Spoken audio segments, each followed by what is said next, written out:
आगे वाले आतंकवादी को ढेर करा, ऊपर वाले का पता नहीं था कहाँ है। उन्होंने जितनी भी 2 मैगजीन थी वो अंधाधुंध 30-40 राउंड वो मेरे ऊपर फायर कर दिया। और उसमें से जो नायक बाबूलाल था उसको सपोर्ट मिला, वो साइड लेके छलांग लगा के नीचे हो गया, मैं फंस गया था। मेरे ऊपर मैगजीन खाली करी, कुछ जो बुलेट प्रूफ जैकेट थी उस पर लगी थी, और मुझे उस समय पता नहीं था कितनी गोलियां लगी थी। करमवीर भाई थैंक यू, आपका बहुत बहुत धन्यवाद। आज आपने जो मुझे जय हिंद मंच के इतने बड़े मंच के ऊपर बुलाकर और इतनी बड़ी बड़ी हस्तियों के सामने आज मुझे पेश करा, और मैं ये आपका जो इतना बड़ा सम्मान कभी नहीं भूल पाऊंगा। ये करमवीर भाई एक फौजी ही नहीं है, एक आपके कैथल के एक बहुत ही बड़ा आगे चल के आपको जो सब कुछ दिलाएंगे, ये एक करमवीर फौजी ही है जो दिलाएंगे। और वो ये मैं आपके साथ वादा करता हूं, ये पीछे कभी नहीं हटेंगे। आज से ही नहीं है मेरी सी दोस्ती। जब मैं मुंबई में घायल हो गया था, जब भी भाई का फोन आया, और दिल्ली में जब मैं एडमिट था, जब भी मेरे से मिलने आए। आज 15 साल से मैं भाई के साथ जुड़ा हूं। आज आपके जय हिंद मंच के ऊपर आपके अध्यक्ष साहब शर्मा जी और नवीन सर ने तो पूरा ही सिस्टम ही हिला दिया है। आज जो आप लोगों के सामने बात रखी, और मैं उस बहुत ही खुश हुआ सर आपके साथ, थैंक यू। और हमारे साथ मैं जितने भी मेहमान अतिथिगण आए हुए हैं उनका मैं आभार प्रकट करता हूं। और मेरे भाई जो मेरे से सीनियर भी थे, कमांडो सुरेंद्र सिंह जो एमएलए रह चुके हैं 3 बार, उनका मेरे ऊपर हमेशा आशीर्वाद बना रहा है।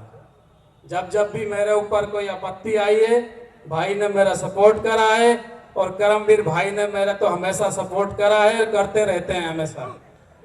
आज मुझे बहुत ही खुशी हो रही है, और मेरे जो सीनियर भूतपूर्व सैनिक जो हमारे बैठे हैं उनको भी मैं जय हिंद करना चाहता हूं।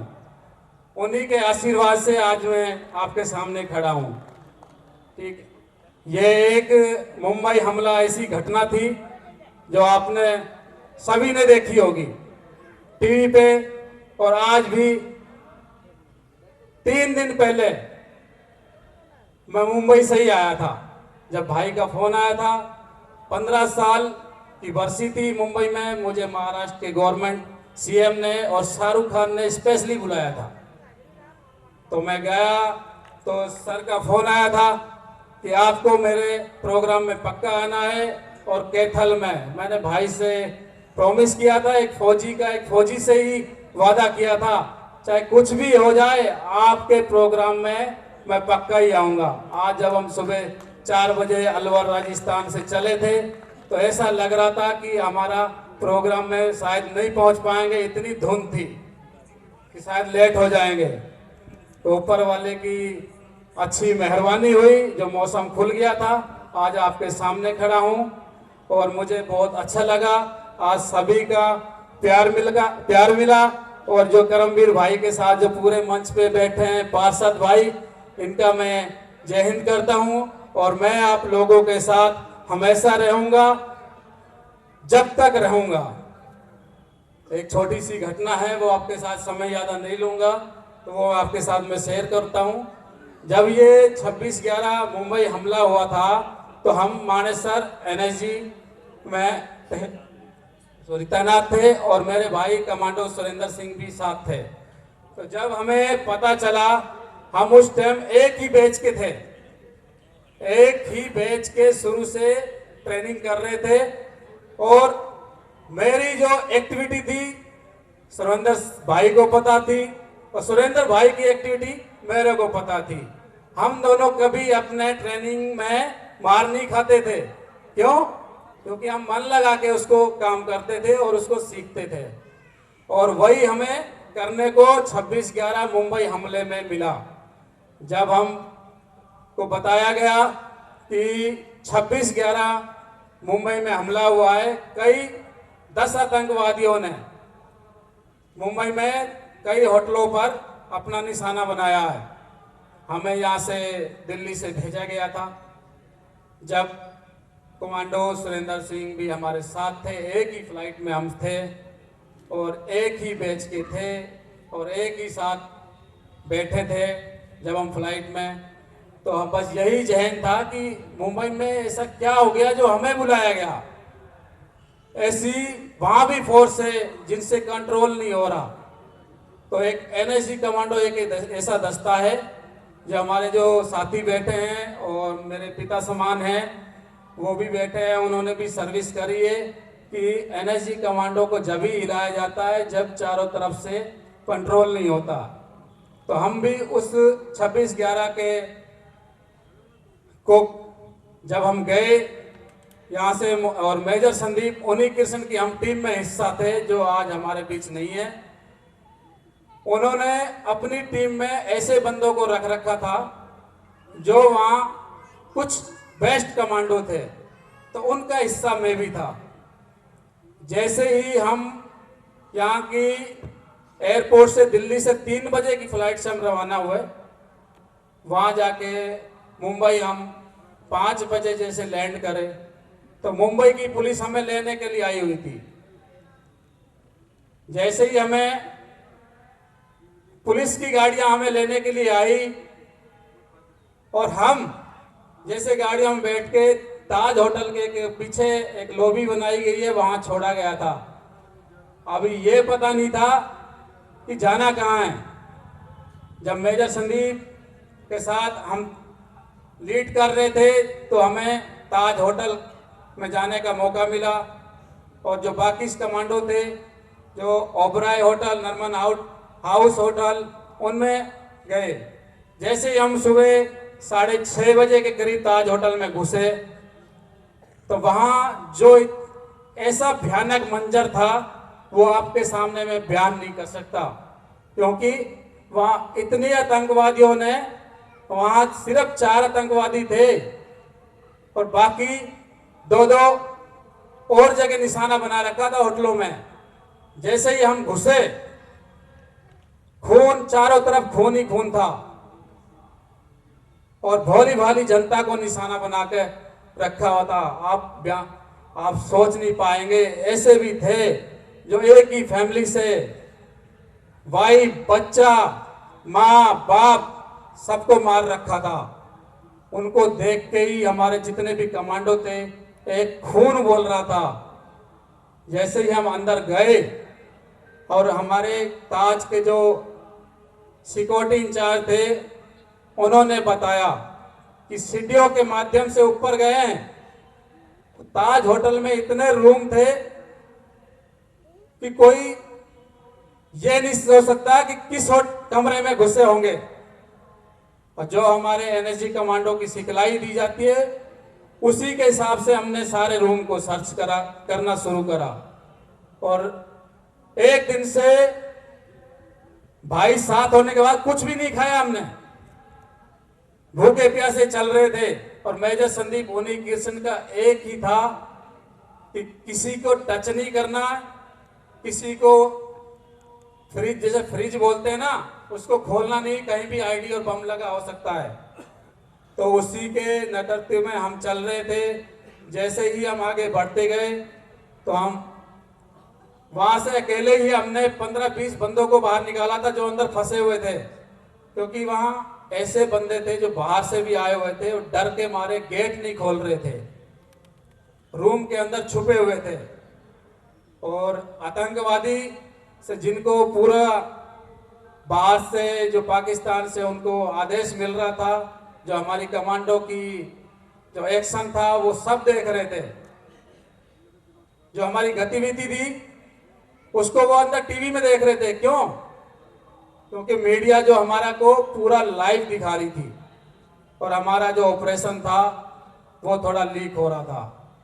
हमारे जो कमांडिंग अधिकारी थे, जब उनको बताया गया कि भाई ऐसे मीडिया हमको लाइव दिखा रही है और आतंकवादियों को सामने हमारी पोजीशन सब कुछ पता चल रहा है।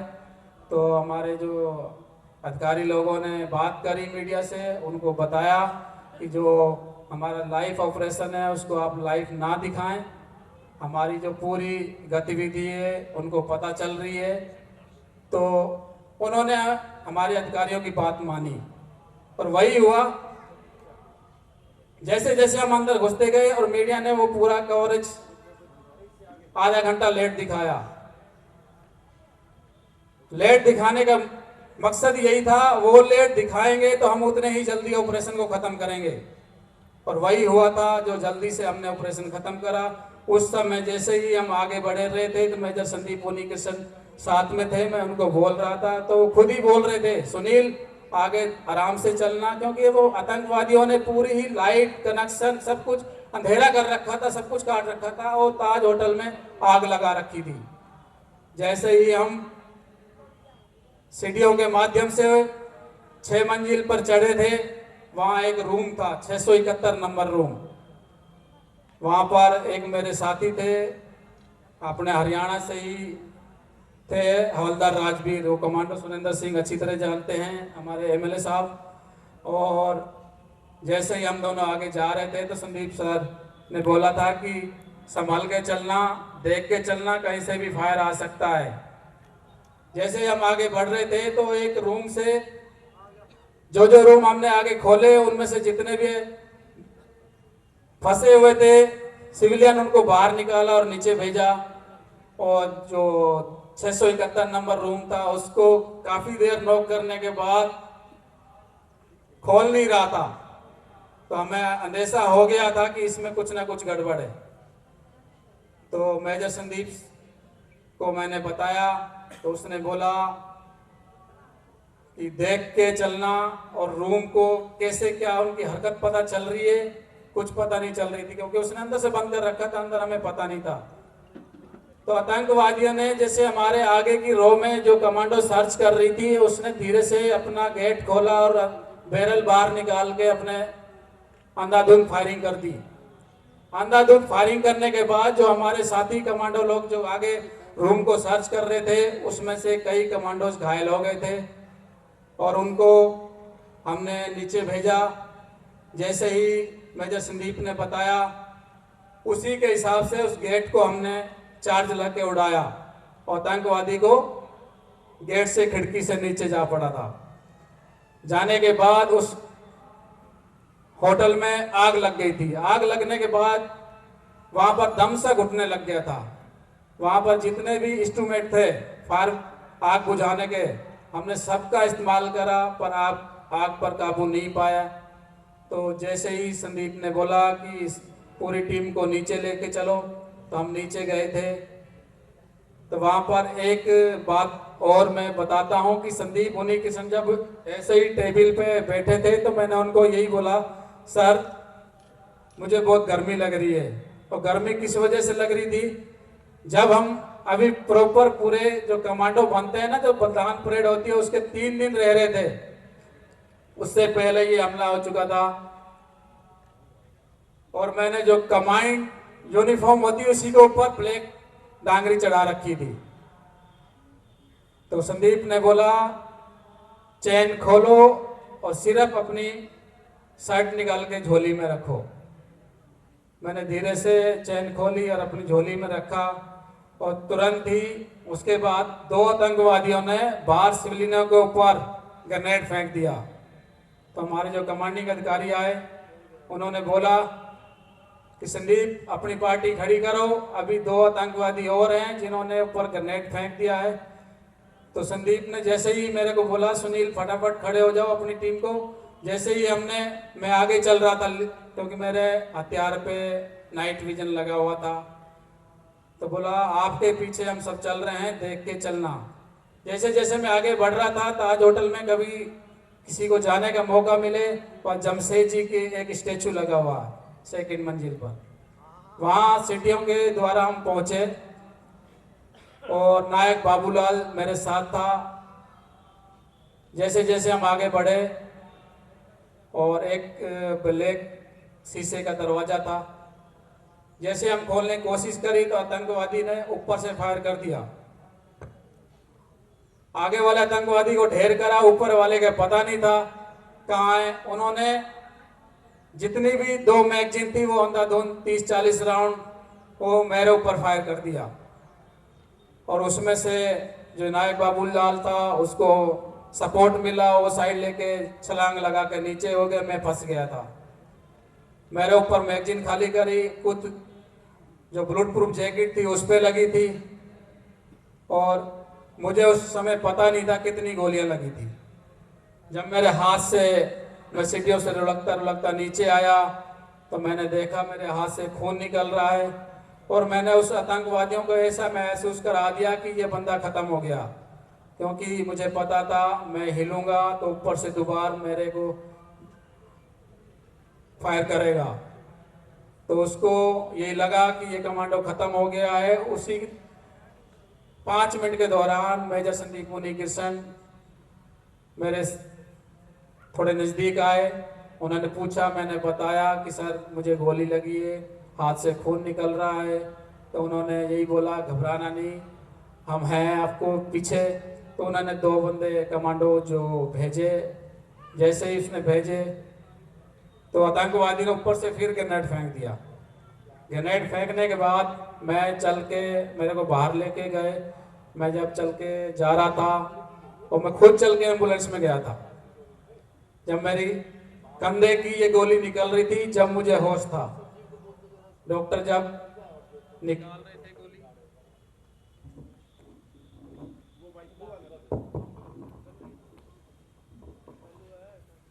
जब मुंबई के डॉक्टर गोली निकाल रहे थे कंधे की, तो मुझे जब होश था उसके बाद मुझे कुछ पता नहीं था। गर्म खून था, कुछ पता नहीं था गोलियां कहाँ कहाँ लगी है। बस सिर्फ यही था कि हाथ पे लगी और बाद में जब डॉक्टर निकाल रहे थे तो कंधे की दिखी। तो गोलियां लगी थी मुझे 8। आज भी 26/11 की यादगार में अपने हार्ट के पास मेरे पास सीने में है और 10-12 स्प्लेंडर मेरे बॉडी में है। मुझे तुरंत हॉस्पिटल भेजा गया। आज आपको सामने खड़ा हूं, वहां मुंबई के बड़े बड़े हॉस्पिटल थे जिसकी वजह से मैं खड़ा हूं। अदरवाइज कहीं होता तो पता नहीं क्या होता। जैसे हम बॉम्बे हॉस्पिटल में पहुंचा तो मुझे 2 दिन बाद होश आया था, जब तक हमारा ऑपरेशन खत्म हो चुका था। जब कमांडो वहाँ 2 मेरे पास छोड़े गए थे तो थोड़ा सा होश आया था। तो मैंने सिर्फ यही पूछा था, मेजर संदीप मुनिकृष्ण कैसे हैं? तो उन्होंने जैसे ही बोला वो हमारे बीच नहीं रहे तो मैं फिर बेहोश हो गया था। उसके बाद 1 दिन बाद फिर होश आया तो मेरी वाइफ से बात कराया डॉक्टर ने, क्योंकि घर पर इतना बुरा हाल था। एक जो घर के माँ बाप होते हैं, फैमिली बच्चे होते हैं, वही समझ सकते हैं जब उसका बेटा लड़ाई लड़ रहा होता है तो उनके पे क्या बीत रही थी वही जानते थे। और मेरा उसी टाइम 3 महीने का एक छोटा बेटा हुआ ही था, वो भी हॉस्पिटल में था। तो मेरे जो साले साहब थे उसने सारे फ़ोन लेके अपने पास रख लिए थे तो उनको ये था कि ऐसी कोई खबर ना आ जाए जो डायरेक्ट इनके पास पहुंचे। तो वही हुआ था। जब डॉक्टर पराग मुंशी ने बात करी थी तो उनसे मेरी सिर्फ 2 मिनट बात हो पाई होगी वाइफ से। तो मैंने उस टाइम यही बोला था वाइफ को, मेरे बच्चों से बात करा दो, क्या पता मैं लौट के आऊं या ना आऊं। बस इतनी बात हुई थी। और ये हुई थी कि आतंकवादियों ने छुप के पीछे से फायर कर दिया, सामने से उनकी हिम्मत नहीं हुई। ठीक है। तो आज भाई करमवीर भाई साहब ने जय हिंद मंच के माध्यम मुझे यहाँ बुलाया, आप लोगों का अच्छा प्यार मिला और ऐसे ही भाई हमेशा जुड़े रहें, मैं यही सर से उपलेक्षा करता हूँ और आप सभी का धन्यवाद जय हिंद करना चाहता हूँ। जय हिंद, जय भारत। जय भारत। ये जो वीर गाथा आपने सुनी है, ये आगे आने वाले समय में टेक्स्ट बुक में, किताबों में पढ़ाई जाएगी और आप बड़े फक्र और गर्व से कहेंगे कि इस वीर की जुबान से हमने ये सुनी थी।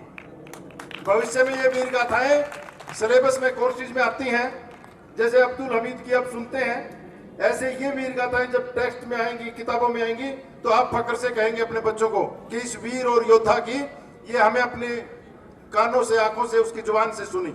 एक बात मैं बताना भूल गया, सॉरी, आप लोग काफी नर्वस हो रहे होंगे यहाँ बैठे बैठे।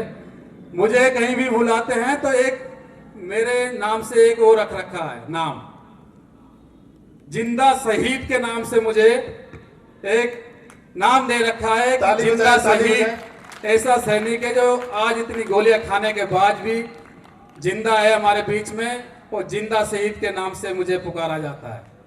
बहुत बहुत धन्यवाद करमवीर फौजी, आपने ऐसे ऐसे वीर योद्धाओं से रूबरू कराया, मिलवाया, और ये सही में विचार गोष्ठी अपना असर तब छोड़ेगी जब जिस मकसद के लिए उन्नी कृष्णन जी ने अपना सेक्रीफाइस दिया, अपना बलिदान दिया, और कमांडो जैसे योद्धाओं ने अपने शरीर को इंजर्ड किया, किस लिए किया? इस देश को दुनिया के शिखर पर देखने के लिए। और देश को दुनिया के शिखर पर तब पहुंचा पाएंगे जब सच्चे और अच्छे लोगों को काबिलियत के आधार पर चुनेंगे।